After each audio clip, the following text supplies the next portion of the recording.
Record on this computer. All right, here we go. All right, here we go. Welcome, everybody.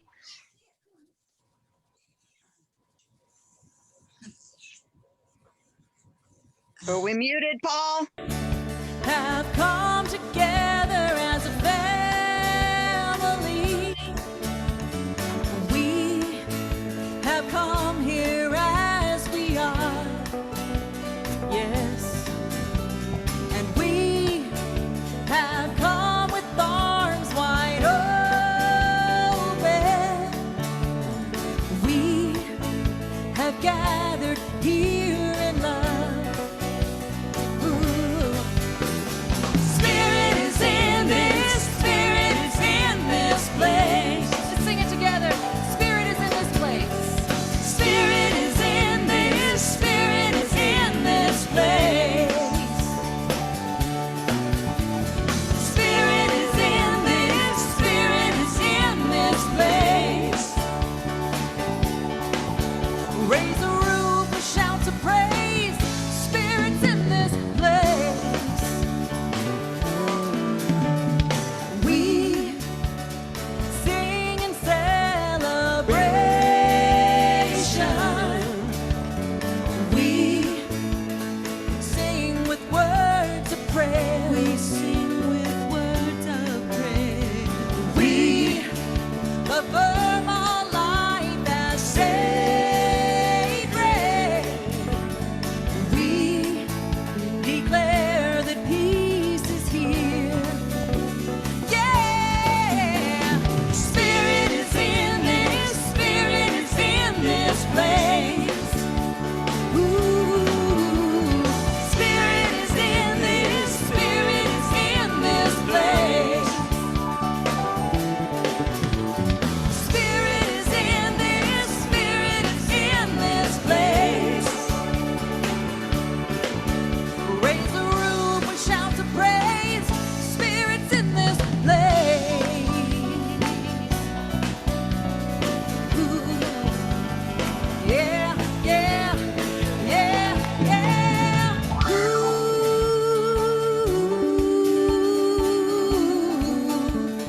Spirit is in this place. Ooh.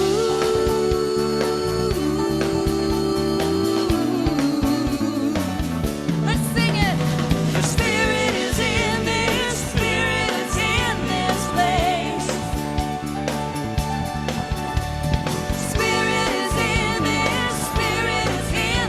place. Spirit is in this place. Raise a roof with shouts of praise. Raise a roof with shouts of praise. Spirit's in this place.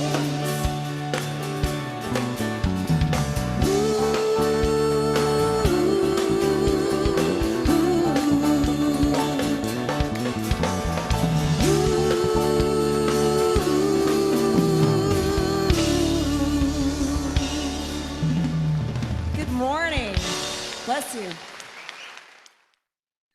Good morning. Spirit is definitely in this place. So I invite you to take a breath in and release anything that needs to be released. And right here and right now, I know there is one power, one presence, one energy that dwells in, through, and as all things. It is right where we are, and it is who we are. We are the divine operating through this physical experience, and everything in this physical experience is the creation of the divine. I am this expression of this infinite oneness of love, light, health, and wholeness. And as I know this for myself, I claim this for everyone everywhere. We are all one. This oneness is vibrant health, with all our immune systems strong and every cell and system working in perfect harmony. Any virus in the air is returned into the nothingness from whence it came. This oneness is peace and safety, knowing all is well and all is always in divine order for our highest and best. Money shows up for us from many different sources, knowing we always have more than enough. The economy of our country rebounds with economic growth and the lifting of all restrictions. Love is who we are, and our relationships are strengthening and supporting. We have unity and equality in our country, and peace is in our hearts and home. We grow in many ways from this gift of time and inner remembering. And we are in control of all our thoughts, minds, and feelings. And we're so grateful for the teachings of science of mind and all the tools we use in our knowing that we are safe, we are loved, and all is well. Grateful for truth, that all frontline workers are strong, protected, and safe, and resting, knowing peace and health surrounds our world, and spirit touches and blesses everyone. And grateful for the ease of finishing our phase 2 of our application process, and looking forward to working with our new minister, and our center grows in all positive ways. And I release this treatment into loving, powerful lore, back into the mind of God, knowing my word is God's word, knowing it is done, and claiming good and more good. So we say together, and so it is. Our identity prayer. I know that within myself, there is that life which is perfect, complete, and divine. It was never born, and it can never die, for it lives and is God. Within myself is wholeness, peace, poise, and the power of life. This life is health, it is abundance, it is love. There is one life, and it is the life of God, and this is my life now, and so it is. So the meditation I wanted to do today wasn't loud enough and wasn't very clear for everybody, but it's a really beautiful meditation, so I might send it out to everybody. It was a meditation on a healing meditation for human equality. But today we have the perfect meditation also. So we'll relax and enjoy.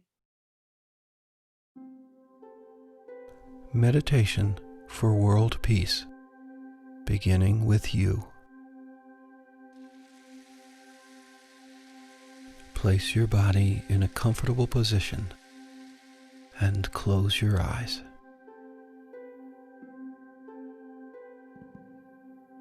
Take a slow, deep breath, and as you release it, let go of any tension.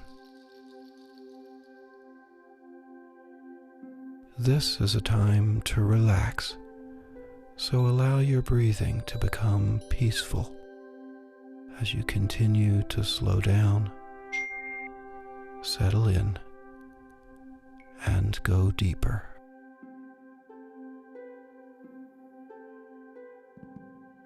Notice the comfortable feeling of your body pressing down upon the surface you're resting on.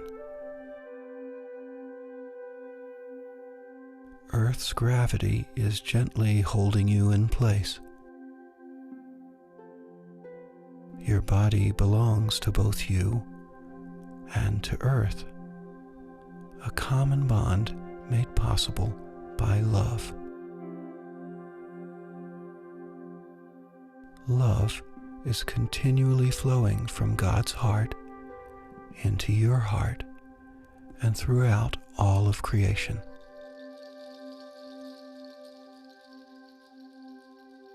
Focus softly in your heart. Take another slow, deep breath and breathe in love.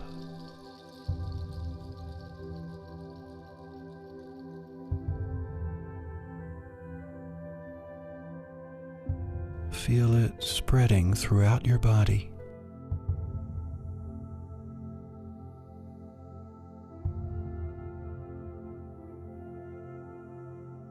Love is the most abundant thing in the universe, and the supply is endless. Imagine that with each breath in, love fills you, and with each breath out, love expands to the world around you.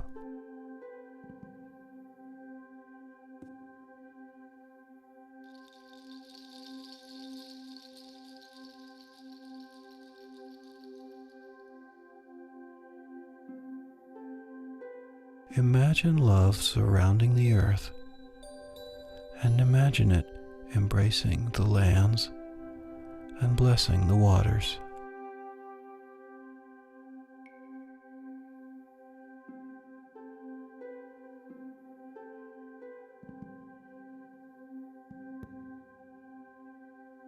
Imagine love blessing all the plants and all the animals.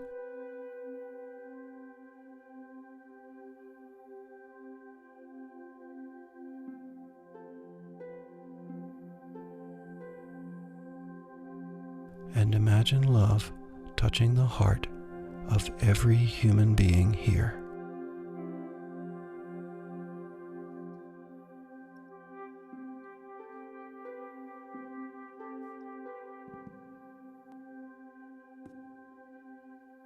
Continue to focus softly in your heart and briefly consider one situation in your life where you experience conflict or disharmony.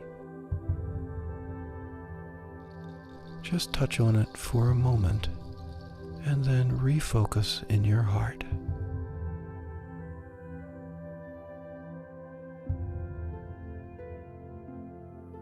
Now take a deep breath and let go of any negativity you may have around the situation.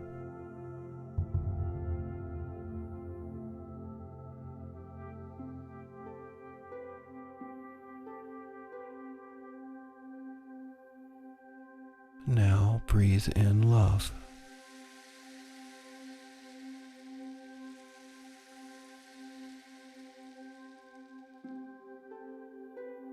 Love is perfect for you in every situation, and as you let it in, love will help you.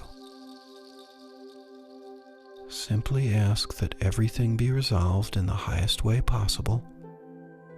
Let go and receive the love that's coming for you.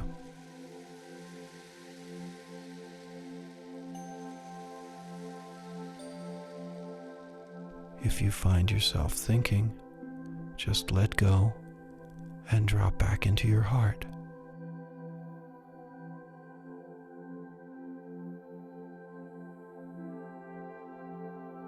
If you're experiencing anger, fear, or hurt feelings, breathe, let go, and go deeper.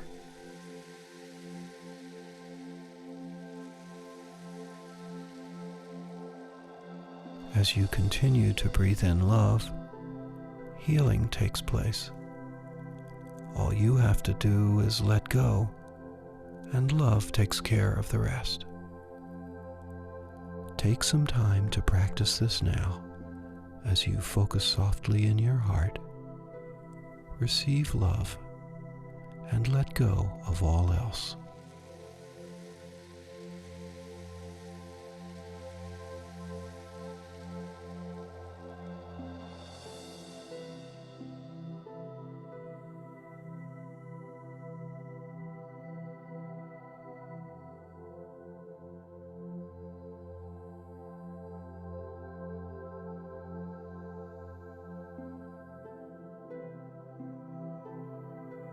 Now, imagine yourself using love in every situation in your life, with your family, with your friends, and at work.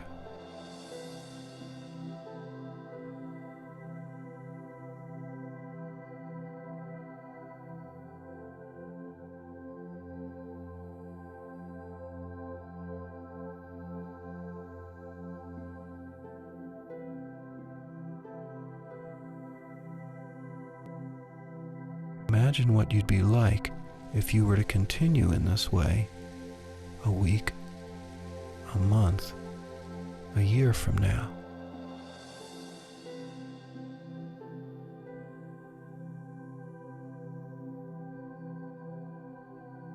notice how much happier you would be.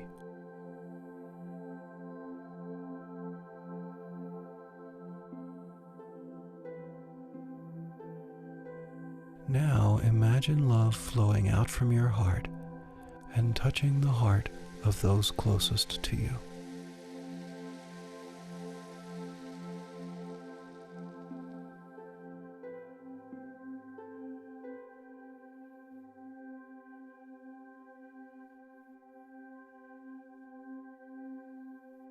Now imagine your love touching the heart of everyone you know.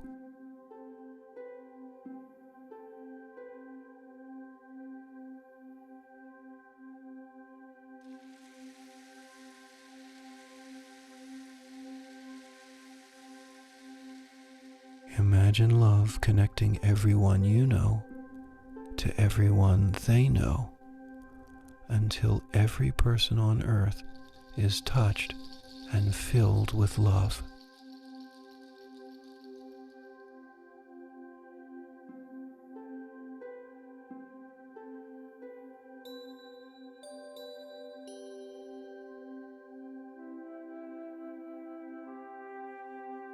This is how humanity heals, with love from the heart of God to each of us, to each other.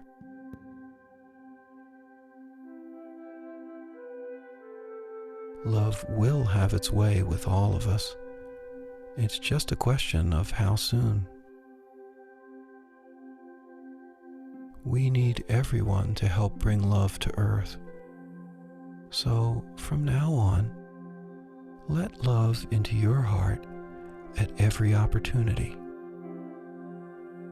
Let it begin to motivate all your thoughts, words, and actions. Let love in now. For more guided meditations and other work by Max Heistein, please visit maxheishtein.com. That's MAXHIGHSTEIN.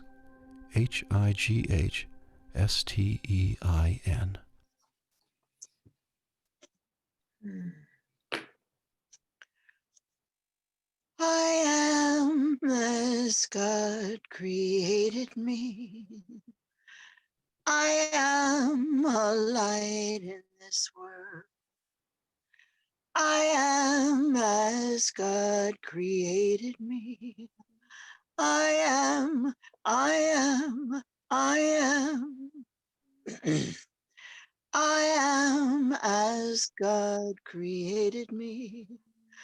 I am the love in this world. I am as God created me. I am.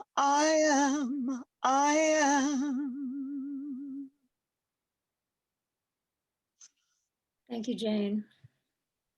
I love recognizing that everything is in divine order. That was a beautiful meditation and perfect for the message. I'm excited to introduce, I don't know, many people might know Bryan Stevenson. I did not, but when Reverend Faith mentioned him, I looked him up and I'm so impressed with this man. And I've been watching him on YouTube and he's amazing. If you don't know him, I'm going to give you a little bit of background. And he's on the cover of Science and Mind magazine in December. So he's an acclaimed public interest lawyer. He founded the Equal Justice Initiative in 1989 to provide legal representation to people illegally convicted, unfairly sentenced, and abused in state jails and prisons.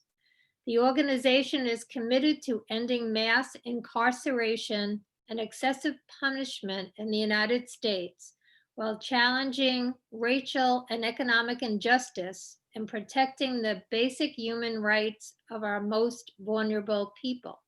He's also the author of the best-selling book, Just Mercy, was published in 2014, and now it's released as a movie with the same name. So I listened to many of his talks on YouTube, and this one was the most encompassing. And this is from Google. Google recognized him and his work and is giving him money. So this was his acceptance, and then he did a talk after it. So enjoy. He's very impressive, I think. Thank you very much. Thank you. All right, we're just gonna do a quick photo op, and then we're gonna let Bryan speak to us. Let's just do a quick. Somebody taking a picture? Who's taking a picture? Cameras? Thank you. Yeah. All right. So Google gave $3 million to Thanks. all of these recipients. Another round for our great recipients. Thank you.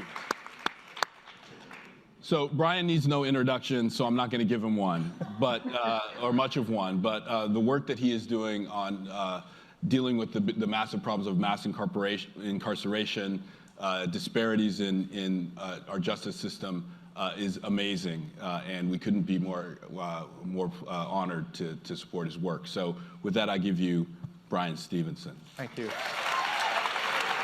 Thank you. Thank you.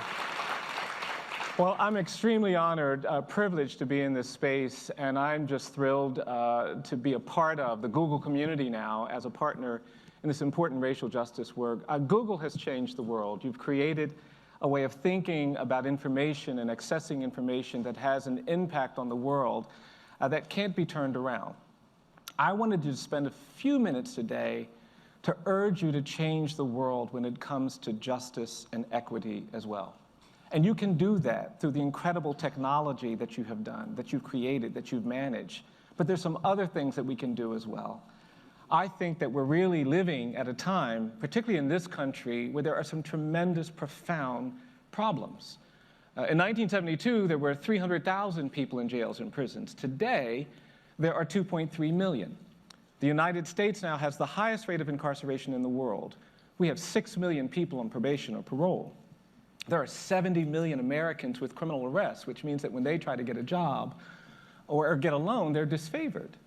The percentage of women going to prison has increased 640% in the last 20 years. 70% of these women are single parents with minor children, which means that when they go to prison, their children get displaced. Half the people in our jails and prisons suffer from mental illness. The poor mentally disabled in our country are being swept up by a massive system of incarceration. The statistic that really bothers me is the one from the Bureau of Justice. The Bureau of Justice now predicts that 1 in 3 black male babies born in America is expected to go to jail or prison during his lifetime. 1 in 3. That was not true in the 20th century. That was not true in the 19th century. It's become true in the 21st century. So I think we all have to find a way to change the world when it comes to justice, to change the world when it comes to equality and fairness. And there are 4 things I just want to briefly talk to you about. My work at the Equal Justice Initiative, our collaboration with Google is really about 4 things. I think to change the world, you've got to get proximate to the places where there is inequality, where there's bias and there's discrimination. You've got to get closer to the spaces where there's abuse and neglect. Many of us have been taught our whole lives that if there are bad schools, if there are places where there's violence, if there are places where there are drugs, if there's places where there's abuse, if there's places where there's a lot of despair, you should stay as far away from those places as possible. I'm here this afternoon to say the opposite. I actually think we actually have to get closer to the parts of our community, to the parts of our nation where people are suffering, where they're struggling, where there's abuse, where there's neglect, where there's despair, because in getting proximate to those spaces, we actually discover powers that we don't really appreciate that we have. You have more power to change the world than you sometimes recognize. And when you get proximate, you see how that power can be made manifest. I'm the product of someone's choice to get proximate. I grew up in a community where black children couldn't go to the public schools. I grew up in the rural South. When I was a little boy, you had to go to the colored school. When my dad was a teenager, there were no high schools for black children. I never thought I'd get to go to high school until lawyers came into our community and they made them open up the public schools. And because of that, I got to go to high school. And I graduated from high school and I got to go to college. Nobody in my family had gone to college, and I loved college. I went to a college in Pennsylvania. It was a beautiful campus. I was very active in music. I was very active in sports. I studied philosophy. And after a couple of years, I called my mom one day and I said, "Mom, I love college." I said, "I'm going to stay in college the rest of my life." And my mother said, "I didn't go to college, but I don't think they're going to let you do that."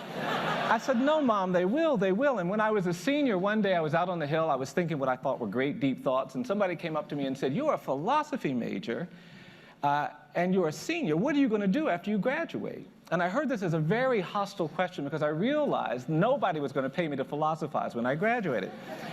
And unlike all of you, I didn't know that in this country, if you want a graduate degree in history or English or political science, you actually have to know something about history, English, or political science to get admitted. So I kept looking, and to be honest, that's how I found law school. It was very clear. It was very clear to me that you don't need to know anything to go to law school. And so I signed up for that, and I'll be honest, I ended up at Harvard Law School, sitting in a classroom, 2 months into it, disillusioned, because I went there to deal with racial problems and poverty problems and justice problems, and it didn't seem like anybody was talking about race or poverty. And I could not find my way, and I started to reconcile, rationalize, taking a career in law that I knew was not going to be fully affirming. And then I went to Georgia, and I met condemned prisoners on death row. I met people literally dying for legal assistance. I saw this condemned people, and there was a humanity there. There was a desperation there, but there was a power there to do redemptive work that shook me. Proximity changed me. And I believe that proximity can empower you to help us change the world. I had a grandmother who was the daughter of people who were enslaved. And my grandmother would see me sometimes, and when she would see me, she would give me these hugs. She'd squeeze me so tightly I could barely breathe. And she'd let me go, and about an hour later, she'd say, "Bryan, do you still feel me hugging you?" And if I said no, she would jump on me again. And by the time I was 9 or 10, she had taught me, trained me to tell her, "Mama, I feel you hugging me all the time." And when we engage in poor communities with our talents and our resources and our hearts, when we allow the ideas in our mind to be fueled by some conviction in our heart, we can actually change the way our community responds to us. Proximity is power. Second thing, we can't actually change the world without changing the narratives that sustain the problems that we see. You see, behind mass incarceration, there are policy choices. We decided to deal with drug addiction and drug dependency as a crime issue. We could have said it's a health issue, which is what a lot of countries did, but we said, no, that's a crime issue. And because of that, we've now sent hundreds of thousands of people to jails and prisons who are not a threat to public safety. With alcoholism, we said that's a health issue. If we know someone who's an alcoholic and we see them drinking in a bar, we don't say, "Let's call the police." We call their friends, their family, we intervene. But with drugs, we said those are criminals. And now we have these 2.3 million people. We started passing these mandatory sentences. We created a culture that has been driven by the politics of fear and anger. Our politicians have been telling us, be afraid and be angry. And I will tell you that when you are led by fear and anger, you will tolerate inequality, you'll tolerate injustice. And we have to change that narrative.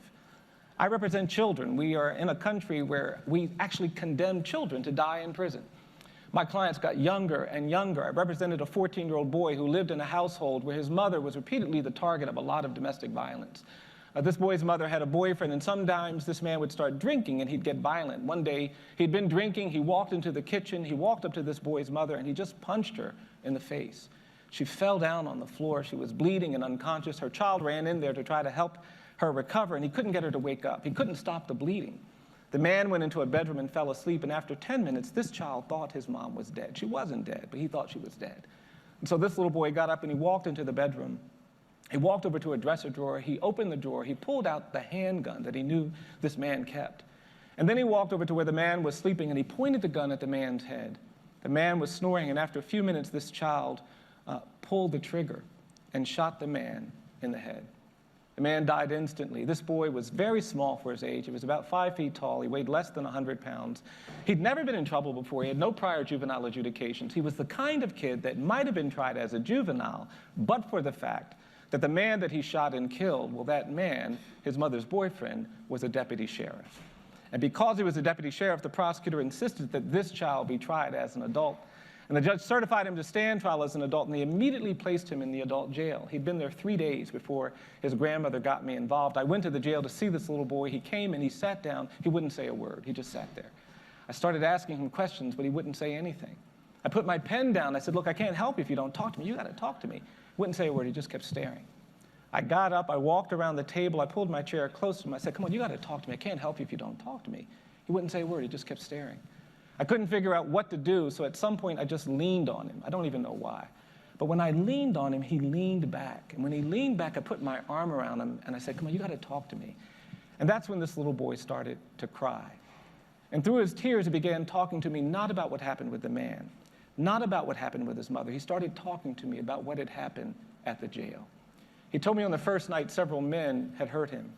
He told me on the next night he'd been raped by several people. He told me on the night before I had gotten there, so many people had hurt him. He couldn't remember how many there had been. I held this little boy while he cried hysterically for almost an hour. Broke my heart. I finally got him calm. I said, look, I'm going to get you out of here. You stay right here. And I never will forget that child grabbing me by the arm when I tried to leave and him saying, please, please don't go. I said, no, it's okay. I'm going to get you out of here. And I left that jail. And the question I had in my mind is, who is responsible for this? And the answer is, we are. We've actually allowed a narrative to emerge in this country that says that some children don't matter. We've allowed their victimization and their abuse. We've actually created this idea that all kids aren't kids, and we've got to change that narrative. There can be no great future for us if we throw children away. All children are children. And that narrative has to be the way we change. So, well, we've got to change the narrative about race. You see, I don't actually think we're free in America. I don't.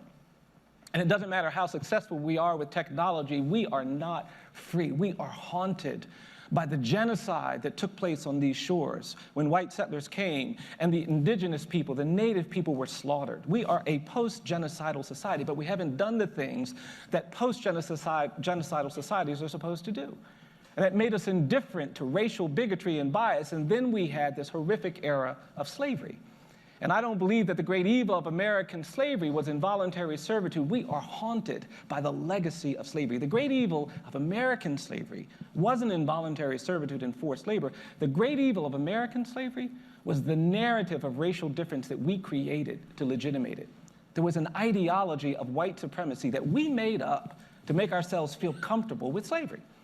And that was the true evil of American slavery. And if you read the 13th Amendment, we don't deal with that narrative of racial difference. We don't deal with that ideology of white supremacy. And because of that, I don't think slavery ended in 1865. I think it just evolved. It turned into decades of terror. It turned into decades of terror and lynching and violence. This country was undermined by decades of terrorism. Older people of color come up to me, they say, Mr. Stevenson, I get so angry when I hear somebody on TV talking about how we're dealing with terrorism for the first time in our nation's history after 9/11. They said, we grew up with terrorism. We had to worry about being bombed and lynched and menaced. This era was horrific.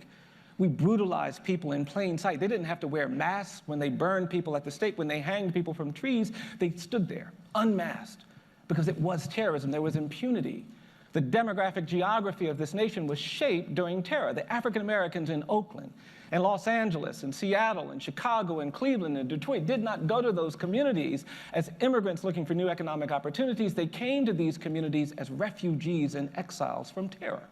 And that trauma that they brought with them is the trauma and generational poverty and distress that we are still trying to address. That narrative has to change. We even have to change the narrative about civil rights. You know, I think we're too celebratory when we talk about civil rights in this country. Everybody gets to celebrate. I sort of have to say, when I hear people talking about the civil rights movement, it sounds like a 3-day carnival. On day 1, Rosa Parks didn't give up her seat on a bus. On day 2, Dr. King led a march on Washington. And on day 3, we just changed all the laws. And I mean, if that was our history, we'd be a great country, but that's not our history. Our history is that for decades in this country, we burdened and battered and excluded African Americans. We told black people, you're not good enough to vote just because you're black. We said, you can't go to school with us just because you're black. My parents were humiliated every day of their lives. Those signs that said white and colored weren't directions, they were injuries, they were assaults, and we never dealt with that. We tried to play it off, we tried to move on, and now we are burdened with a presumption of dangerousness and guilt in this country. People of color are burdened with that. It follows them, and it doesn't matter how smart you are, it doesn't matter even if you're a Googler. When you go into some spaces, there is this presumption of dangerousness and guilt, and it undermines your freedom. And we have to change that narrative if we really want to get free. We should have committed ourselves to truth and reconciliation after the Civil Rights Movement, but we didn't do that. In South Africa, there's a recognition that they had to have truth and reconciliation. In Rwanda, there is that recognition. In Germany, you go to Berlin, Germany, you can't go 100 meters in Berlin without seeing a marker or stone placed at the home of a Jewish family that was abducted during the time of the Holocaust. The Germans want you to go to Auschwitz and reflect soberly on that experience. In this country, we do the opposite. We don't talk about slavery. We don't talk about lynching. We don't talk about segregation, and we have to change that narrative. Third thing, we can't create more justice by just getting proximate and changing narratives. The third thing is that we have to be hopeful. You know, it requires hope to be innovative, no matter what you're talking about. You are hopeful about what you can do to design new futures, to create new pathways to information. But the same is true for justice. We've got to be hopeful about what we can do. Hope is what's essential for change. Injustice prevails where hopelessness persists. I think hopelessness is the enemy of justice. And when you get hopeless about your capacity to contribute to the cause of ending poverty, creating justice, eliminating discrimination and bias, you become part of the problem. You've got to be hopeful. Hope will get you to stand up when other people say sit down. Hope will get you to speak when other people say be quiet. Your hope is essential if you're going to create justice. Fourth and finally, and I wish I could stop with three, but the fourth one is hard. We can't create more justice by just getting proximate, by just changing narratives and just being hopeful. The fourth thing we've got to do is that we've got to be willing to do uncomfortable things. I've read and I've studied. I've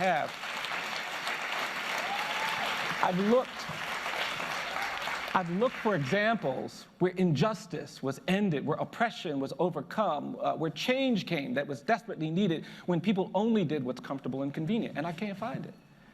Injustice is only overcome, oppression only ends, bias and bigotry only will change when we are willing to do uncomfortable things, inconvenient things. And it's hard, because we're humans and we like comfort. I like comfort. I'm not against comfort. I gave a talk in Mississippi. The people met me at the airport. They said, oh, Mr. Stevenson, we know all about you. We know what kind of lawyer you are. We know what kind of work you do.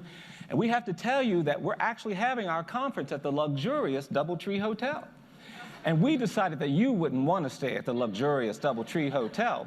We've asked one of the farmers to put you up at the barn. I said, what is wrong with you? I said, of course I want to stay at the luxurious DoubleTree Hotel. I like those cookies just like everybody else. That's not what I'm talking about. What I'm talking about is that sometimes you have to position yourself in difficult places and you've got to be a witness. I gave a talk in a church some years ago, and an older black man came into the church. He was sitting in a wheelchair. He was staring at me the whole time I was talking with this very stern, almost angry look on his face. He was distracting me. And I couldn't figure out what the problem was. And I got through my talk. People came up. They were very nice and appropriate, but that man kept sitting in the back staring. And when everybody else left, he got a young kid to wheel him up to me in the front of the church. And this older black man came down that aisle in this wheelchair with that very stern, almost angry look on his face. And when he got in front of me, he put his hand up and he said, do you know what you're doing? And I just stood there. And he asked me again, he said, do you know what you're doing? And I stepped back and I mumbled something. And then he asked me one more time, he said, do you know what you're doing? And then he looked at me and he said, I'm going to tell you what you're doing. And then this older black man looked at me and he said, you're beating the drum for justice. You keep beating the drum for justice. And I was so moved. I was also really relieved because I just didn't know what was going to happen. And then he grabbed me by my jacket and he pulled me into his wheelchair. He said, come here, come here, come here. I'm going to show you something. And this older man turned his head and he said, you see this scar I have behind my right ear? He said, I got that scar in Greene County, Alabama, 1963, trying to register people to vote. He turned his head. He said, you see this cut down here at the bottom of my neck? He said, I got that cut in Philadelphia, Mississippi, 1964, trying to register people to vote. He turned his head. He said, you see this dark spot? He said, that's my bruise. I got my bruise in Birmingham, Alabama, 1965, trying to register people to vote. He said, young man, I'm going to tell you something. He said, people look at me. They think I'm some old man sitting in a wheelchair covered with cuts and bruises and scars. He said, but I'm going to tell you something. He said, these aren't my cuts. These aren't my bruises. These aren't my scars. He said, these are my medals of honor. And I will tell you that when you get proximate, when you change narratives, when you're required to do hopeful things, when you do uncomfortable things, you get cut a little bit, you get nicked a little bit, but don't be afraid to do the things that create honor, even when they're hard. I believe really simple things. I believe that each of us is more than the worst thing we've ever done. I think if somebody tells a lie, they're not just a liar. I think if somebody kills somebody, they're not just a killer. And because of that, criminal justice reform has to happen. I also believe that in this country, the opposite of poverty is not wealth. I believe that we talk too much about money in America. I am persuaded that the opposite of poverty is justice. And when we do justice, we create a new world. And lastly, I believe that as much as I am impressed and inspired by all that comes out of this amazing space, I can't judge how we're doing. I can't judge how we're doing in this country. I can't judge how we're doing in Silicon Valley by looking at all the spectacular things that we create. They're important, don't get me wrong. But if you're going to judge the character of a community, if you're going to judge its commitment to justice and civility and the rule of law, you can't look at how they treat the rich and the powerful and privileged. You've got to look at how we are treating the poor and the incarcerated and the condemned. We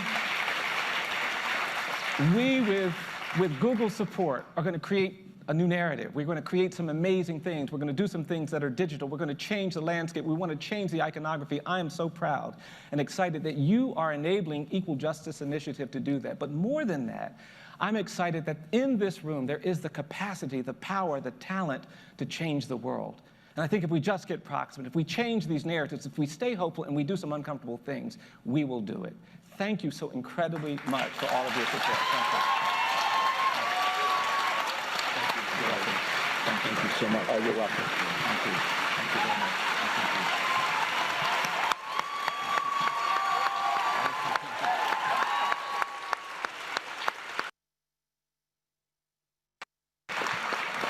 Thank you very much. Thank you.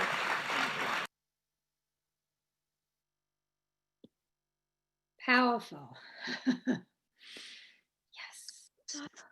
Yes. I want to say something real quick about this song. It's not a great congregational song, but it just feels so appropriate for right now. So here it is. It's J.D. Martin, Jan Smith.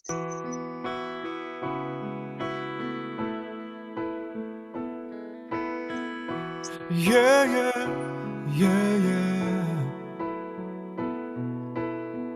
Me and 3 friends one summer at the Hiawassee, Georgia County Fair. Could not believe our ears. We stopped and stared at a local politician saying, send them back to Africa, they don't belong here.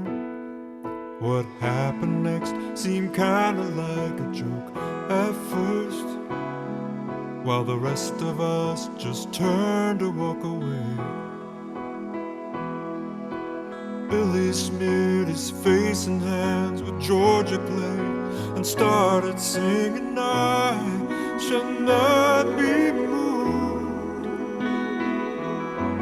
I shall not be moved. I watched the men who gathered round the politician try to threaten Billy with their angry fists, but he just stood there, his baseball cap looked like a halo, God's own mighty angel standing in our midst. Then a little courage finally found my feet, and I knew just what I had to do. I knelt down in the dirt with all my heart and soul. I started singing, I shall not be moved, oh, I shall not be moved. For all the innocent standing alone, defenseless, I shall not be moved.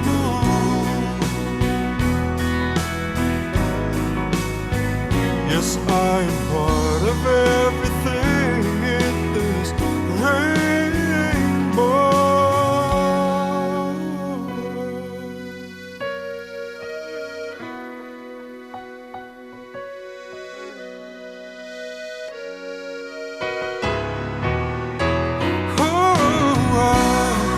shall not be moved.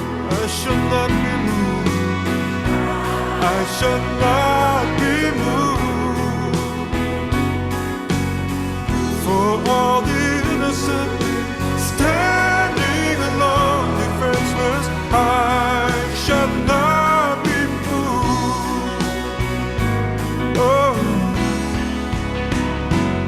'cause I belong in every color of this rainbow. I'm the light where all the love comes shining through. I am standing in unshakable conviction. I shall not be moved. Dissonant the heart and courage and compassion. I am standing for the things I know true. Like a tree planted by the water, I shall not be. Oh, every sister, every brother, every nation, every drop of rain is part of me and you. I'm standing here with all of my relations. I shall not be moved. Oh, yes, we are every color in this rainbow. We are the light where all the love comes pouring through. We are standing here on this rock of ages. We shall not be moved. Oh.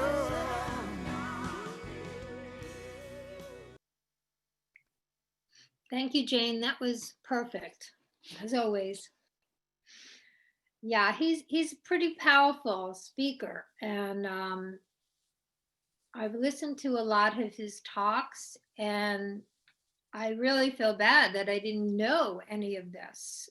And the statistics that he stated there are horrifying. Absolutely horrifying that the United States has the highest rate of incarceration in the world. That is mind-boggling. We have a misunderstanding that that you have to punish crimes. I mean, our it's called the penitentiary or the penal system, which basically means that you're punishing people. And the challenge is that you can't really punish people. You know, if what you teach people is not that what they did was wrong, what you teach people is to be very sorry that they got caught. Yeah. And then when you put them in the system with a bunch of other people, it's the penitentiary is basically a school Yeah. for criminals. You know, that's where they go to learn to do More stuff. more stuff from other people who have different experience than they do. And so it seems to me that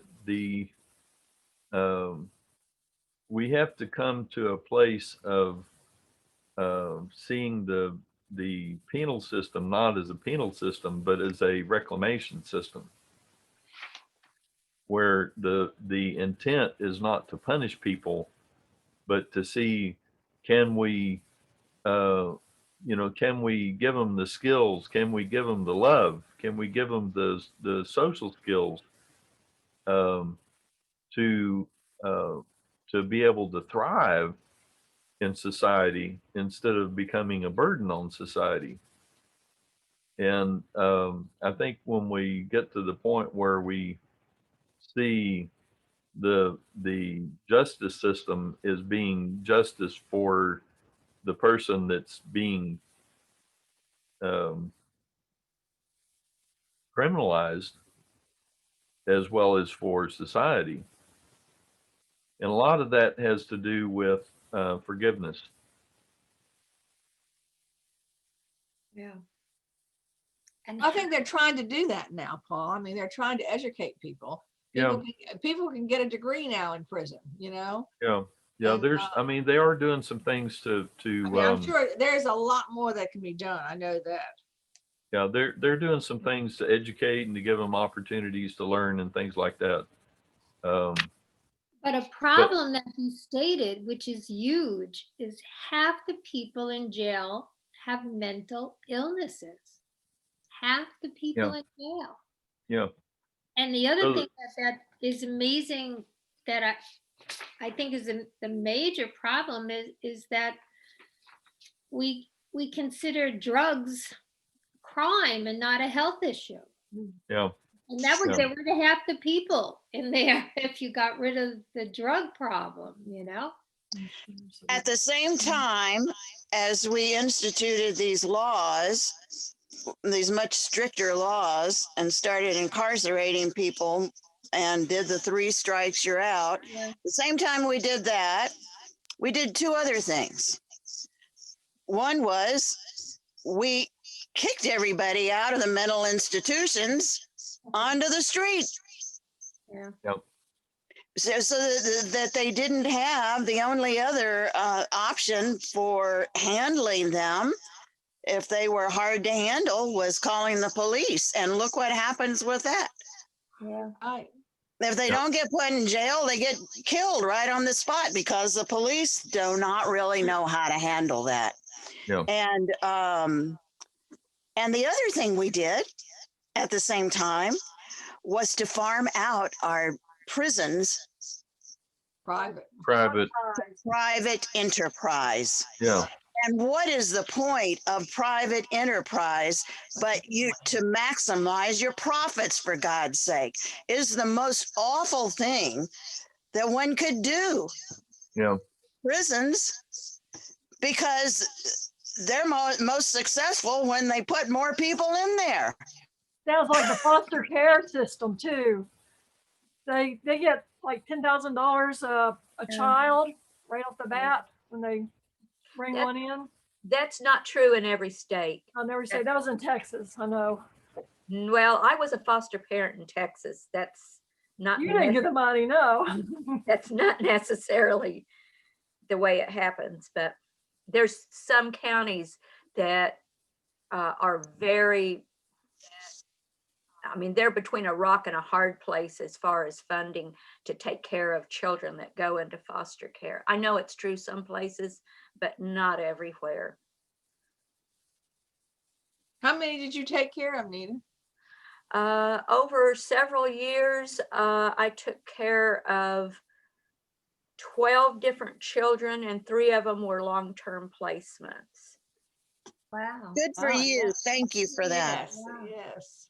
And I'll say it was the best education I ever had, because when my very first placement was 2 little boys, one 18 brother, well, they were really half brothers, but one 18 months old and one 3 years old, that were picked up from a house of ill repute, that they had been locked in this room with pans of dry cat food on the floor for several days before some of the ladies there called the police to come pick them up.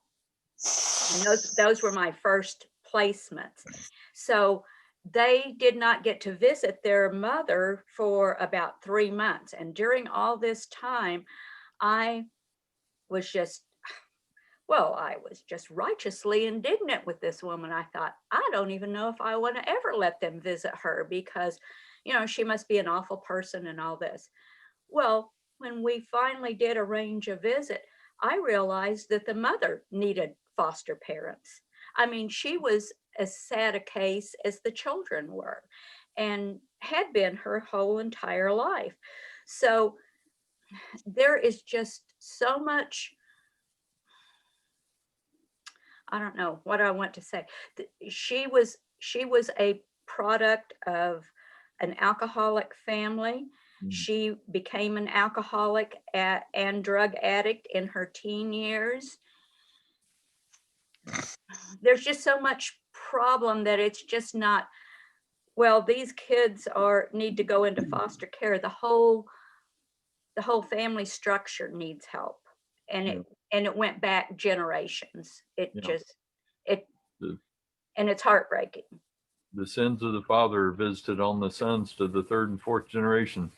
Well, Bryan said in one of his talks that there's something wrong with society when a white, rich person who is guilty gets off and a young Black person who is innocent goes to jail. Mm-hmm. Yeah. It's, Yeah, and that poor boy that was on death row, I mean, haunts me. I think about it a lot. You know? Yeah.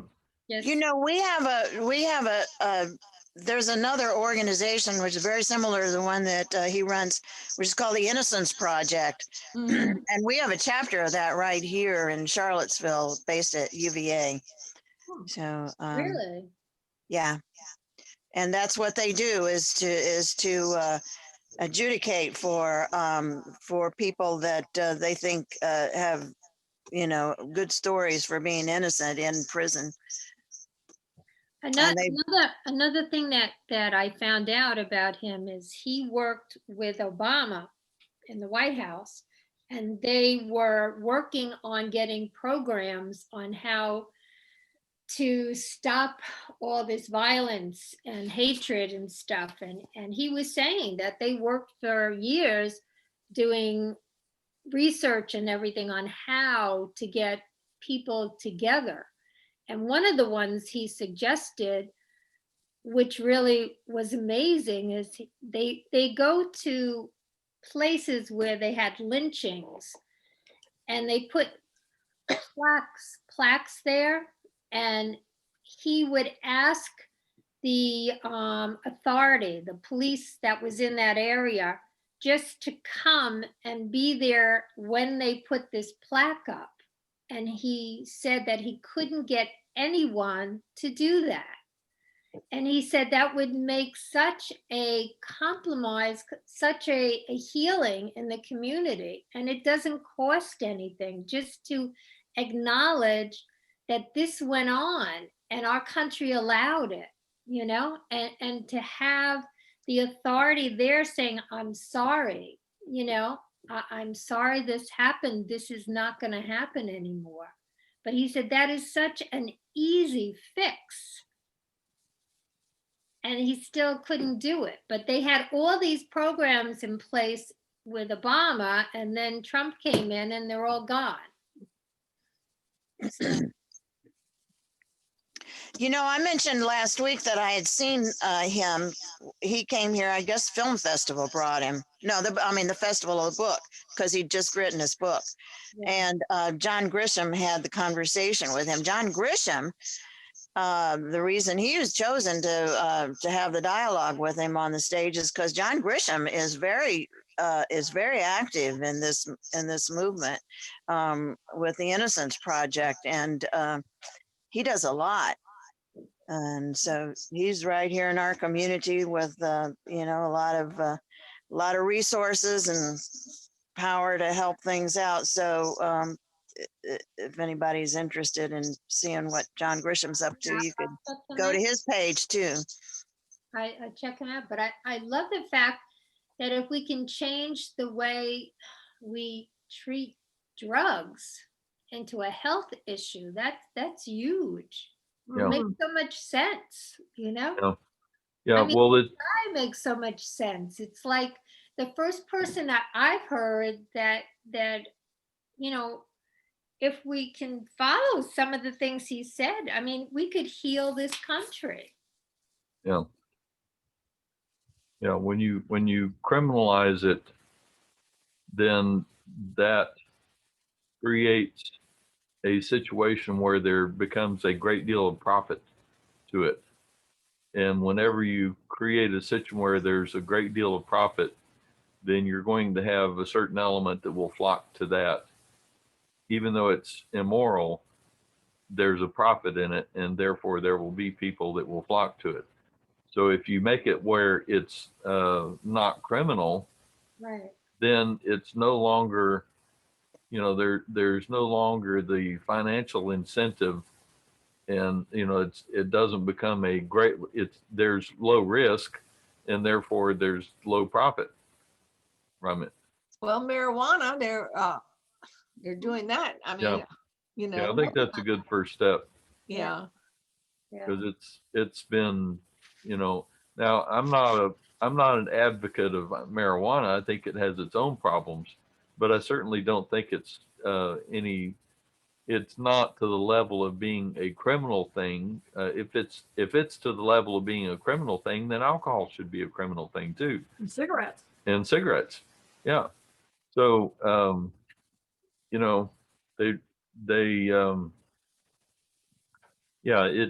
when it becomes legal, then yes, there will be some people who will be affected by it, but it will be their own choice. And throwing them in jail for it doesn't make the problem go away. It just makes it be, trying to give people another choice. It actually makes it worse, because you're throwing people who are not a problem really for society into a situation where they can become a problem for society. Yeah, well, that's what I say. You put them in jail, and then they learn, for one thing, as soon as you put them in jail, you've destroyed their life. Well, look what happened to that little boy. Yeah. Yeah. I mean, never mind all of the other stuff that went along with it. What is the emotional baggage that he's going to carry for the rest of his life for the abuse that he suffered in incarceration when he hadn't even been tried yet? Right. They just had him in jail. And it's like, okay, did they do anything to the people in the jail because they assaulted and, physically and sexually assaulted him while he was in jail? Or are they doing anything to those other inmates? No, they're getting off of that scot-free. So, the idea, we have this concept of innocent until proven guilty, and yet we put them in jail and look at what they're subjected to there. What is that boy, what kind of baggage is he going to have to deal with for the rest of his life? Bob, you could probably speak to that, that's going to be something that he's going to have to struggle with the rest of his life. and for doing what? For essentially defending his mother. So I will speak to that, Paul. Thank you. And for those of you who don't know, I've spent like 20 years going into the local jail till the COVID thing happened. And all I brought in there was acceptance. And that is, to me, the understanding that we're working in this meeting is acceptance. And how do we deal with our own self-rejection? If we're so angry that we don't come out of today's meeting, or so upset or confused that we don't come out of the meeting with an affirmative, Ernest Holmes honoring, Jesus honoring proclamation, then we have work to do in ourselves. And so that's where I am in it. And I left the meeting and went upstairs and talked to Claire because I got so angry. And it wasn't about what Stevenson was saying or the existence of the inequities that have come before. It was about my own history and dealing with myself with you guys. I was the kid in the classroom who was getting ready to throw an eraser or something, So I'm with you, Paul. I agree, and I think we bring it back into under our own roofs and in our own relationships with our families, and I guess that's enough. That's where we can start. Yeah. Has to be.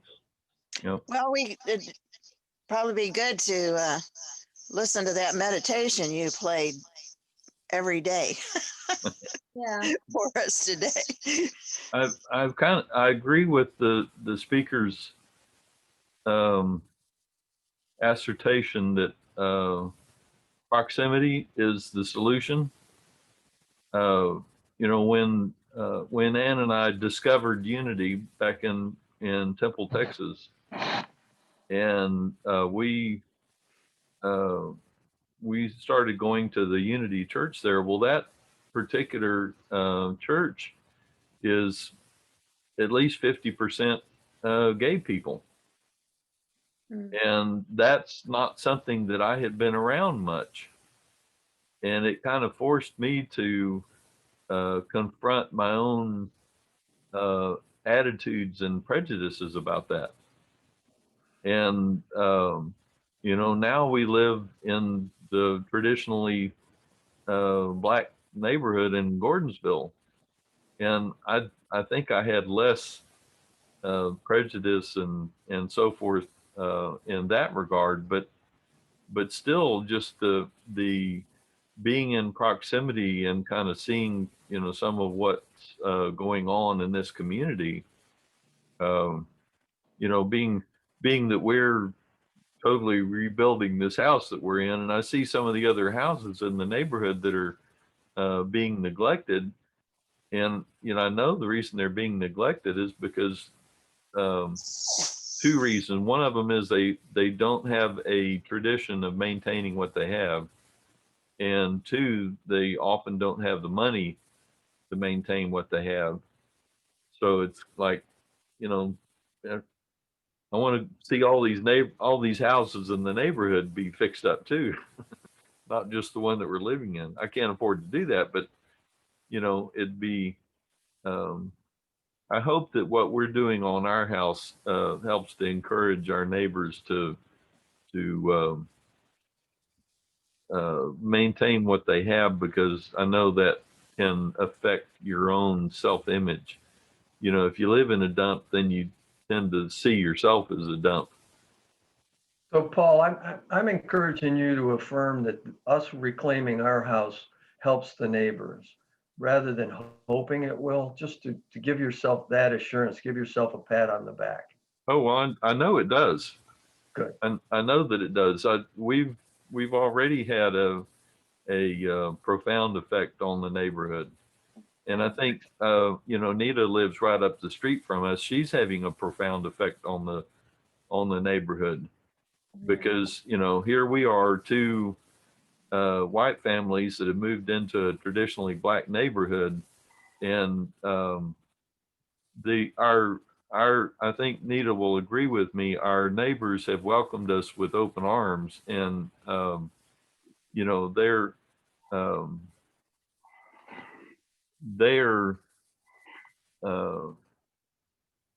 being as good a neighbors as one could hope to have. Yeah. I mean, I have better neighbors in this neighborhood than I've ever had as an adult. Yeah. These are nicer people than I've ever lived around in my life. I know you were talking about proximity, about going into the neighborhoods. In my younger days, where I was going to change the world, I used to work in the South Bronx, and I started a program with kids, and I had companies give me typewriters, and I had teachers come in, and I went in a lot of apartment houses, banging on doors and trying to get the landlords, you know, to fix up their slums and stuff like that. And I was by myself, and I had these black guys that would meet me when I got off the train and walk me to all these places so I would be safe, you know? Wonderful. Yeah. It was. I mean, I was in a building where they would burn cars right in front of my office, you know, just set them on fire. And I would just come back and forth because I just knew I was going to be okay, you know? And they appreciated you trying to help them, you Yeah. know? Yeah. The one caveat about proximity is that, of course, Bryan had the right attitude in being in proximity, but one needs to go in with the right attitude, I think. Yeah. You know, with love to begin with. Yeah. Being Yeah, open. you're there to learn as much as give your opinion yeah. sometimes, but That is the benefit of being in proximity, is that you learn, you are changed yourself. right. Now, if we wanted to see Bryan Stevenson again, what would you go to? Go Google? Yeah, What? you could just go on YouTube. I mean, I Uh-huh. watched him a whole entire day. There's Yeah. so many things. And basically, he said the same thing in different Ways. ones, but this one I liked because it was a combination of a lot of things. But you can, I mean, I'm gonna see if I could see the movie. You know, his book is now a movie. Right. The movie's good. You've seen it, haven't you, Carolyn? I don't think I have seen his movie, Yeah. but I would like to. And what's the other one about Beale Street too? That was supposed to be a good one. And you get the magazine because he's right on the cover this month. Yeah, I've got it. Yeah. I have heard him before, and I thought he was a terrific speaker. He is definitely a terrific speaker. Yes. And one of the things that really stuck in my mind that he said, each of us is more than the worst thing we've ever done. Right. Yeah. Well, that's what we teach as science of mind, that, Right. We're all one. Mm-hmm. And,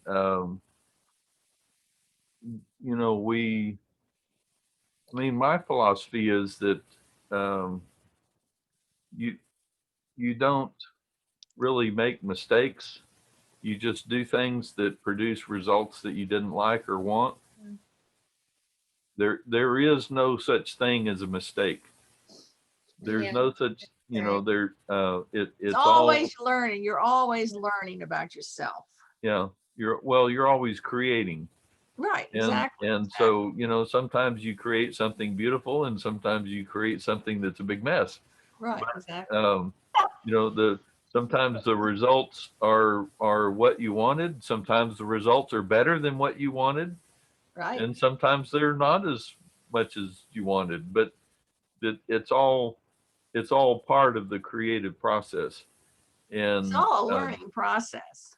And so when you begin to understand that everything is a blessing, then you can stop condemning yourself. You can stop condemning others, and look at, oh, well, yeah, that didn't work out the way we planned, but okay, now what do we do with it?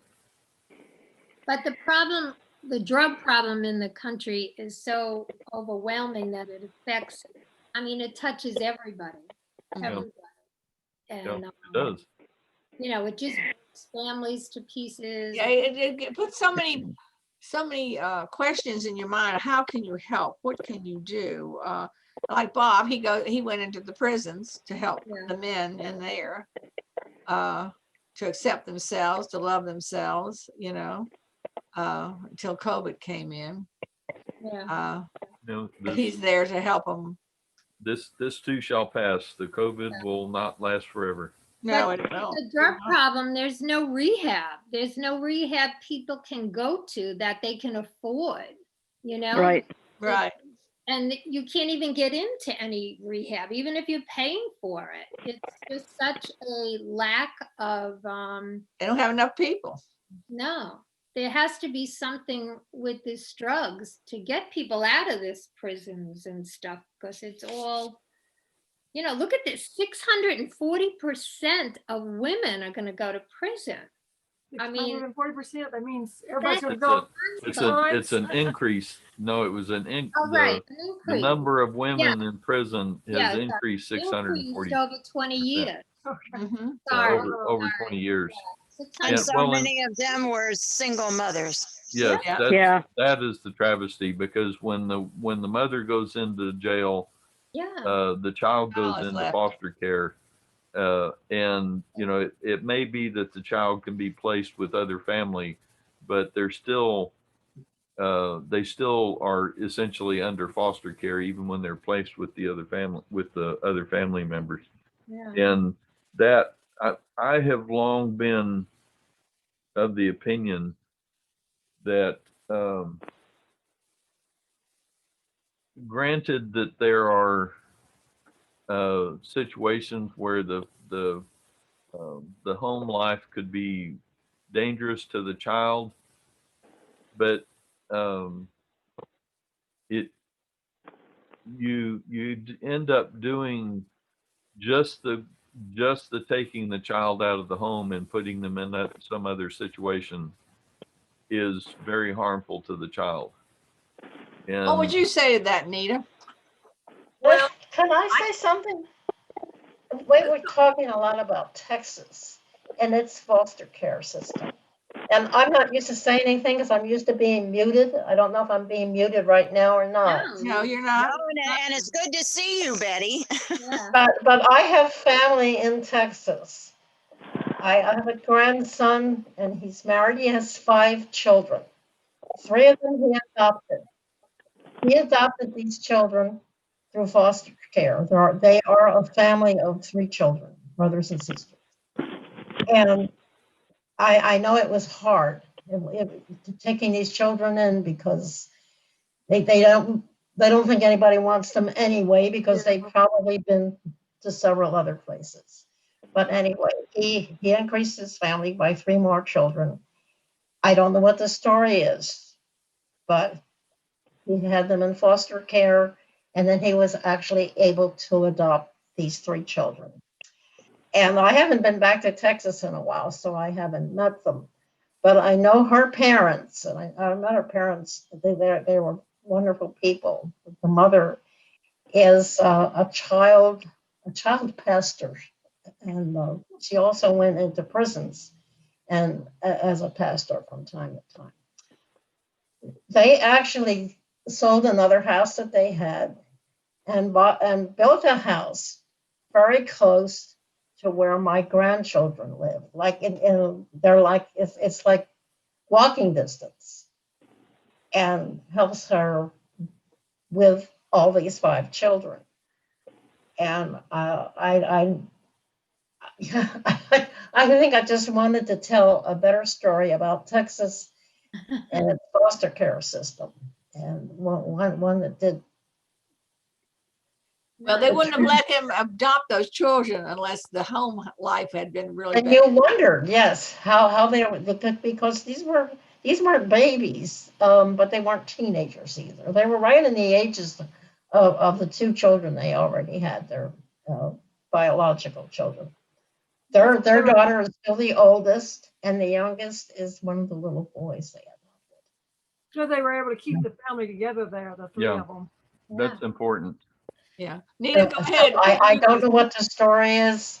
It's not my story to know what went on in those 5 children that they were actually made available to be adopted, because we watched it. They did show a video of that, of them actually going through the ceremony in the courtroom of actually being adopted. They were very aware of what was going on, what was happening to them. They were being adopted. Well, they know they're loved now. So that's And I know they're loved. Yeah. a good ending. Good Yep. ending to the story. Good beginning. Yeah. Yeah. Nita, Oh, you wow. wanted to say something? I was just going to say it's such a big question. Just the question of foster care. Sometimes children are better off being put in foster care. Sometimes they're not served by it. Yeah. There are, and I can only speak about Texas, and I can only speak about our county because Texas is very big, and what happens in one county isn't necessarily what's happening in another county. And I was in Collin County when we did foster care. And I say we because the whole family was involved. My girls still, and they were 12 at the time we started fostering, and they'll still every once in a while talk about different children we had and say, I wonder where they are today. And so you have to go into it knowing that there's going to be things that you can fix and things you can't fix. And there's going to be heartbreaking situations because you're going to become close to children that then the courts will decide to take them back to their family. And you have to be prepared to say, okay, I'm stepping back now. Yeah. You really don't have it as a foster parent. You really have zero, almost zero input into the whole situation. It's all driven by the court, which is following the lead of the social worker, the child protective services worker, who sometimes they're good and sometimes they're not so good. I will say that Collin County had one of the better situations in the state. All foster parents were NOVA trained, which was a new program. And this was many years ago. It was a new program at the time. And all foster parents became advocates for their kids that they had at the time. I went to court with every one of mine when it was their court date. I went. And I'll have to say that one of the things we need to do is change the way it's looked at by our judges. We had some good judges and we had some that, I had one judge tell me that kids had no standing because kids didn't vote. So in other words, he was only worried about getting voted back in. So he didn't care what happened to the kids. Good heavens. They consider the children to be chattel rather than persons. Yeah. What about orphanages? Did they have any orphanages in Texas or anything like that? Yeah, there's a Methodist there's a Methodist home organization. There's a number of Methodist church homes around the state. There's a Baptist church home in there in There Round was a Rock. Baptist home in Round Rock right across the road from the Methodist church that we went to there. Well, do you feel like those orphanages are better than foster care or not? Again, some aren't, some aren't. Yeah, it just depends on the people who are running these things. Exactly. And that's who you've got to get to, is giving people love in their hearts somehow. And they have a guardian ad litem program for kids too, in most states. But again, it's hard. In fact, I'm working with a family right now, and the mom and dad are both drug addicts and they have 3 young children. And we're trying to get a guardian ad litem program to come in, and it is very hard. I'm working with the grandma, and she has no rights at all. And something's, it's not a good situation. And say what that program is again, Kathy? Guardian ad litem. Guardian Ad litem. Ad litem. And I was in North Carolina. I was one of them, and you went through training, and you were actually the advocate for the child. You went and checked up on them in the home. You had nothing to do with anybody else but the child. So you were their advocate. Is it a private organization?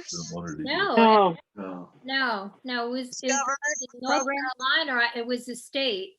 The state had the program, and you went through a training process and everything, and you just checked up on the kids. It's a great program, but it's hard to get in. It's crazy. You can't get people in when you know there's a problem in the house. So yeah. I don't know if every state has it. When I lived in North Carolina, I was in it. So I don't know. We have it in Virginia. We do? Yes. Yeah. It's part of the judicial system. Yeah. Okay. Yeah.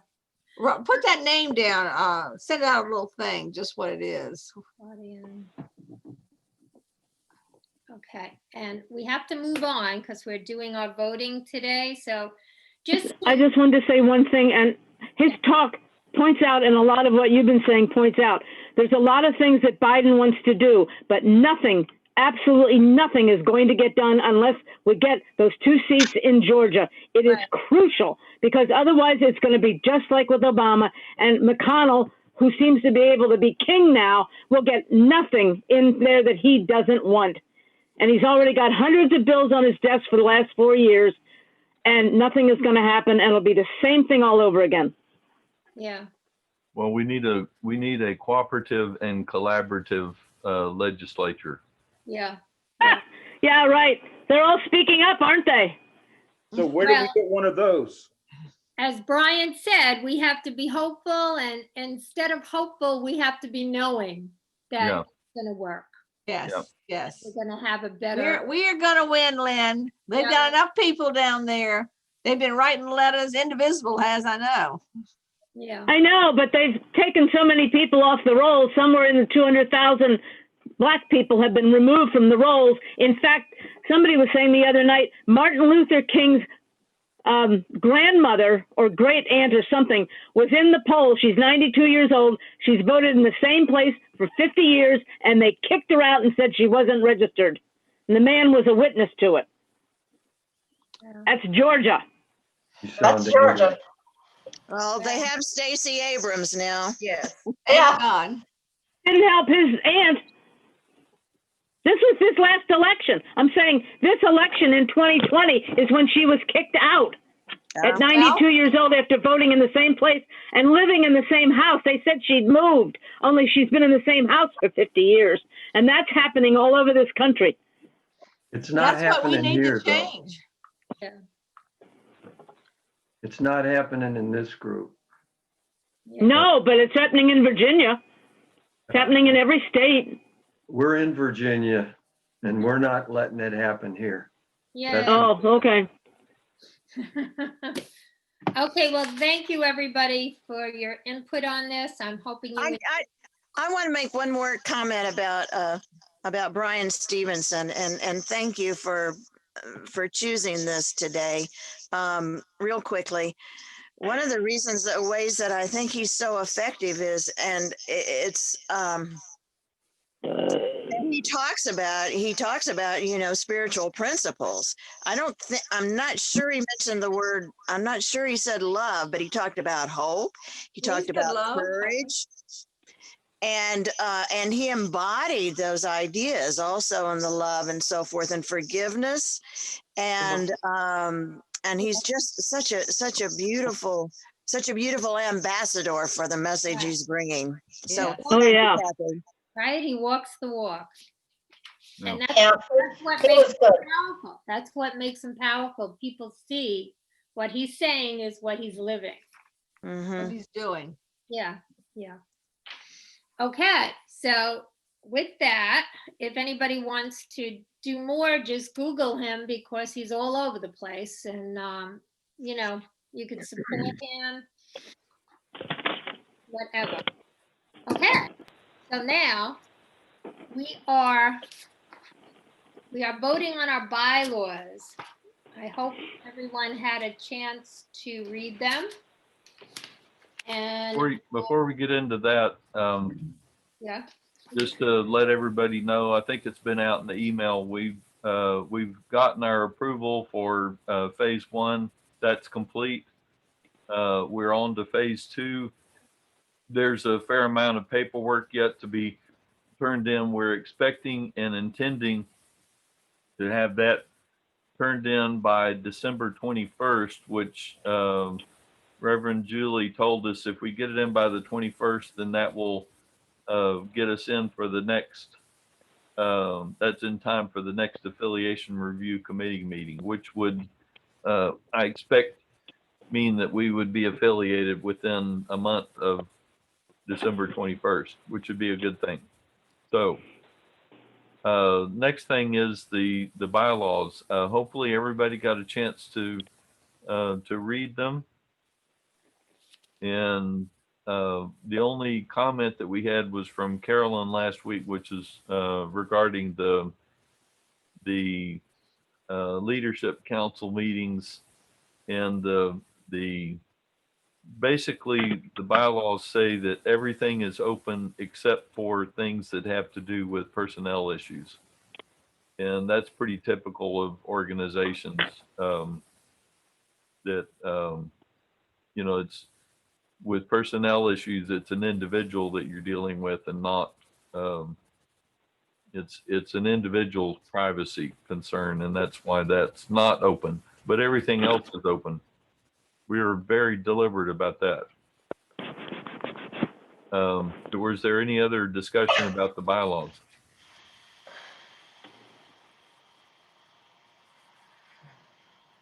Yeah. Okay, so I'm, no discussion. I'm going to call for a vote. All in favor of adopting the bylaws as published? What? I'm gonna just call for a voice vote. Aye. All, Raise our hands. yeah, Aye. Aye. Aye. Aye. okay. Anyone, any opposed? So it's unanimous. Okay, good. Thank you. And do we need like a second to accept it or something? I don't know. No, we voted on it. We already voted. Okay. All right. It's We done. just voted for it. Need a recount? Certification. We need a certification. We need a judge. Okay, that's great. Let's not go there. There's only negative energy in that discussion. Yes. Okay, and then we have our leadership council. Sometimes this would be called a board of trustees. We like the term leadership council better. I have volunteered to act as president. Carolyn has volunteered to act as secretary after much arm twisting. Anne has volunteered to act as the treasurer and has already been supporting that role. It would be good for us to have a vice president. So if someone would like to nominate yourself for vice president, as I see it, the vice president fills in when the president is not able to.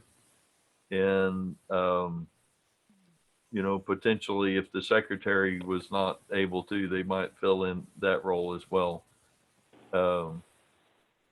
But that's it. Do I have any any self-nominations for vice president? How about Jane? Jane, why don't you just take it and see how it goes? Well, you yes, can say no. I mean, I'm just saying, you know a lot about it. I mean, you've been in a lot of organizations. You know what I'm saying? Yeah, you've been active in the bylaws and stuff, and we were trying to get that together. I can't hear that. We didn't hear you, Ann. Jane was active in the bylaws and stuff too, so I think. active in drafting the bylaws. Yeah, that, so I think right, exactly a good one. Be on You the would. board at least. I mean, nobody wants to work, Jane. You know that. That's just normal. But I mean, just to go ahead and say, yes, I'll be vice president until something happens. Well, I don't want to pressure her this much. It's not like we're gonna have meetings every month. Yeah, you know, it's like Okay. the All right. next Oh, the yay! the next general membership meeting will be probably this time next year. Yeah. You know, unless there's something comes up that we need to have a membership meeting, but at present, we really only need to have a meeting once a year. I think for our corporation, we need to have a meeting once a year. Just kind of business type stuff. All right, she said yes. Put her down. Okay. I will happily serve. Yay! With a joyful heart. Twist that arm that we have behind you. Judy. With a joyful heart and a much more comfortable arm. Thank you. Thank you, Jane. Thank you. Thank you. And Thank you. Jane is also Thank you. our music director. Right. Yeah. Okay, So- thank you, Jane, And for that. Kathy's basically on the board as our spiritual Kathy director. is on the so- on the leadership council as our spiritual director, but it's I'm not not like we're allowed going to to do vote anything on her at this point because without Kathy, we don't have an affiliation. Yeah. That's right. So so she is voted in by acclamation. Like Uh, defeat. So I'm going to propose that we vote on, well, let me back up. Is there any discussion? I'm hearing crickets. About what? About our slate. Our Does slate anybody of, object to these people? Should Our we be slate of worried about council- the racial diversity in this administration, or? Well, Good To have point, Tom. racial diversity, and we will. We will. And the only Yes. gender diversity we have is Paul. So. Yeah, No. that's right. There's not much gender diversity. So no. Yeah. That's In okay. the future, I think it would be better if we did not have two members of the same family on the council. Unfortunately, at present, that's kind of what we have to go with. So we're going with that. But I think in the future, it would be better for us to have One at person least, out of a family. at least not as officers. Maybe. Well, yeah, it'd be better to not have two people from the same family on the council. So I kind of object to that, but on the other hand, we need to get the ball rolling. We need to get this show on the road. So So unless somebody else wants to take over presidency. if someone else wants to take over as president, I will gladly yield the seat. Now, do we So- have to put a term on this? One of the forms had a term. Yeah, I think National was saying that they wanted it to be a rotating term. I didn't see the word lifetime in there. I would have picked that. No, You there's didn't, no lifetime, no. well, Every 2 years, what is it? Every, I don't think we've addressed that in the bylaws. Yes. No, but I So- know one of the forms I have to put that on. Yeah, So we can do 2 years. Let's Yeah. just 2 years and we can always change it. yeah. All right, is that So- okay with everybody? Yeah. Yep. Okay. Okay. So is there any other discussion? Not on this, no. I'm hearing crickets. Okay, I'm going to propose that we vote on the entire slate at once. So all in favor of the slate as presented, President Paul McKinley, myself, Vice President Jane, Jane, McDonald. who halfway jumped off, Dorothea. Secretary is Carolyn Belt, and Treasurer is Ann McKinley. All in favor, say aye. Raise your hand. Aye. Aye. Aye. Any opposed? I think that was unanimous anyway. So, okay, I couldn't see Jane because she was blank for a moment. He's in shock. Okay, so that's, she's still nursing her sore arm. That is all of the business that, Can I just break in for a minute? yeah, I'd like to vote on tithing to CSL Asheville, who's holding our membership. We sent them $100 at the end of the year last year. I'd like to send them $200 this year. We have plenty in the account. No. yeah. In Nashville? Yeah, Asheville. They're the ones that are holding our license. And everything goes through them until we have a minister. Okay. Also, I'd like to donate to some place in Charlottesville. I mean, like, the food bank or doing something for the citizens of Charlottesville in some way. Yeah. Well, that's, I think that's something that we as the leadership council can discuss and decide on. Okay. And of course, our leadership council meetings are open to Everybody. to other members. And, so we can take care of it that way. I don't know that we need to necessarily vote on that Right. at this meeting. We could ask for suggestions of donations that people want to, and then we could bring it up and vote on it. Right. Yeah. So everybody think about Who what you want to give something to. I mean, Jane was saying there's an innocent project at UVA. I mean, I'm going to find out more about that. Okay.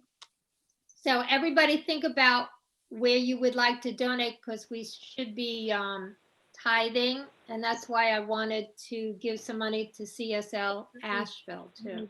Right.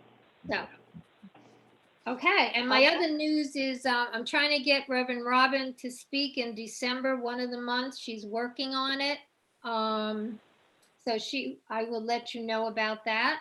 And insurance. We did have insurance, but the underwriters called and will not insure us because we don't have a physical property. We don't have what? We don't have a place. Like, we could get insurance and they insure us on where we're meeting and anything, and they will not accept my house as a place of meeting for some reason, even though they have my insurance. It's Farm Bureau. So, and the insurance is $357. So to me, right now, we don't need insurance. Yeah, we don't need insurance, But we need but we it. are required to have it by headquarters. Right, but By when? By when? Well, by the time we finish our phase 2, which is December the basically 21st. You want it by December the 21st. But yeah. I also got the insurance and then they canceled it. So they put it on our credit card and everything. So I have the policy, and I am just going to write a letter saying, this is the policy we are going to get when we start meeting. And that's it. Take it or leave it. Because I think well, we're in circumstances that we can't control. Right, that's right. You know, so, and I can't keep paying monthly for insurance when we don't need it. Right, right. I agree. You know, so I'm gonna write a letter explaining that, and I'm gonna say this is the insurance, and they know we're gonna get it, and they can call this guy, and as soon as we can come out of isolation. Yeah, I think we should have the discussion with Reverend Julie, Kathleen. We should get her on the phone and talk to her about it. Yeah. But just as an aside, we were done with the business meeting, I think, before we started this discussion. So for Carolyn's benefit. Okay. So you're going to adjourn it officially? Yes, that's what I was saying, is that our business meeting is adjourned. Okay. All right. No further. Paul, do you need a gavel? Yeah. I have put together a tentative budget for the year. And so I think the leadership council should look at it and then publish it to the membership. I'll send everybody the membership council people a copy of it, and you can make comments on it and stuff if you want. Okay. Yeah, I have some questions on it too. Yeah, I have notes. I have answers to your questions. Oh, okay. So with that, I want to thank everybody for their donations and sending checks to my home. What I know is God is the source of all supply, and money is God in action. And as we give, we set spiritual law in motion. And right here, we are clear. We give out of our fullness, out of our abundance, out of our overflowing blessings.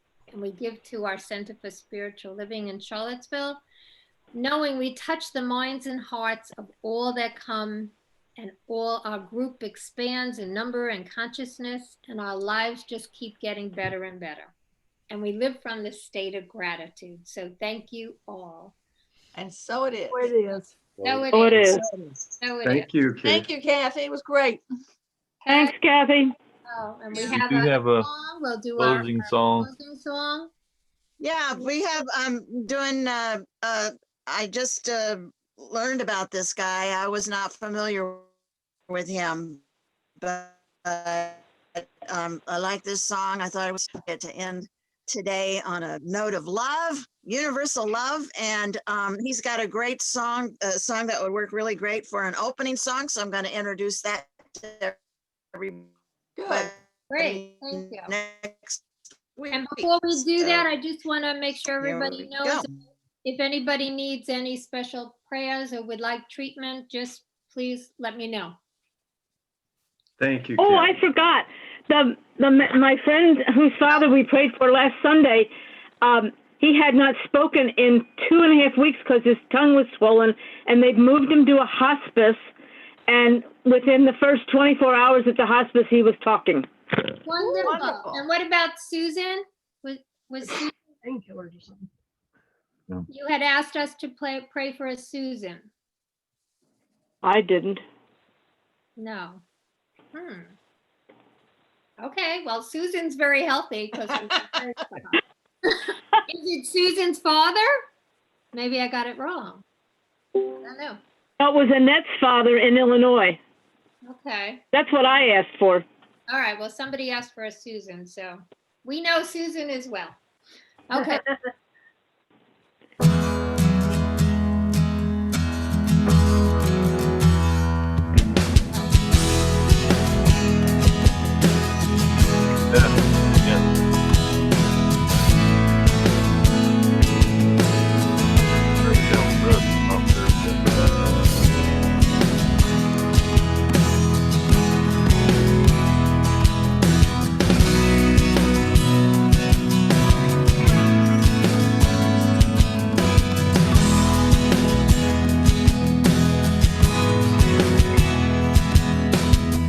When your soul feels the passion rises up in the magic, when your joy overflows and you're filled with compassion, that's love. That's love.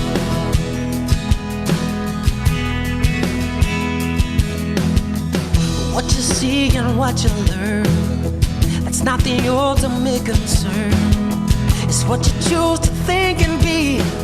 Feel the truth that sets you free. That's love. Yeah, yeah. That's love.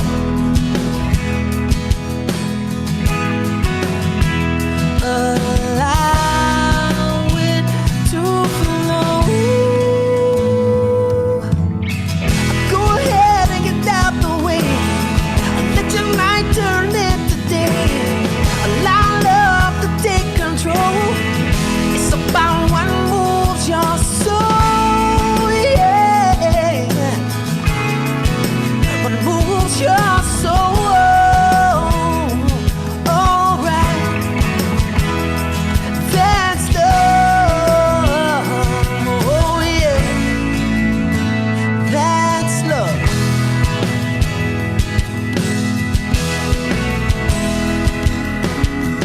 When you offer forgiveness and let go of resistance, when you seek to understand and you lend a helping hand, yeah.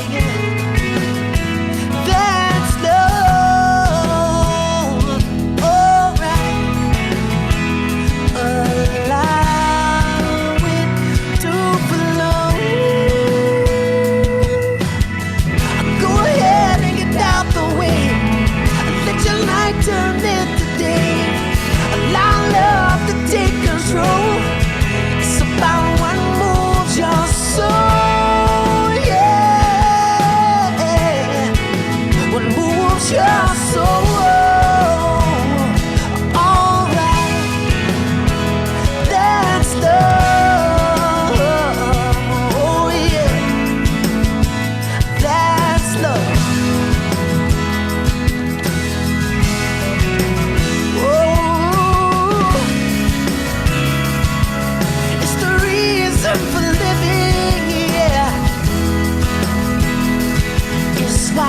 don't deserve it all.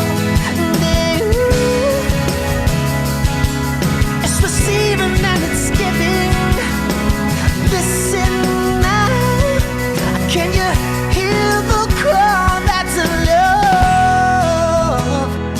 Yeah, yeah, that's love.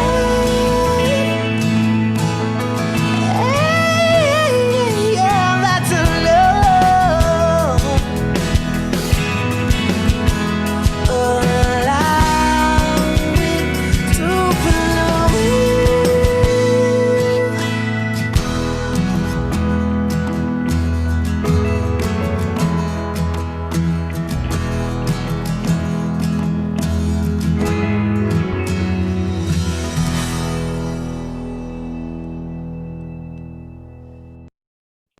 Beautiful. Thank you. So I know we received what was ours to receive from today's meeting, and we take it in and we do what is ours to do. And let's hope we do more than hope. Let's know that there is peace and equality in our country. And we are amazing, strong, healthy God spirits, and we spread and live our faith out of, and it goes out into the world, and our lives keep getting better and better. So enjoy your week. Thank you all for joining us. And remember to live each day in gratitude and be the peace you want to see in the world. And I just want to ask you all to say a special prayer for Mark and Deborah. They're going through some hard times right now. So, thank you.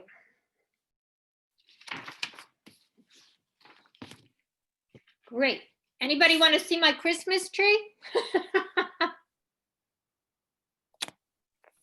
Yes. Yeah. Yes.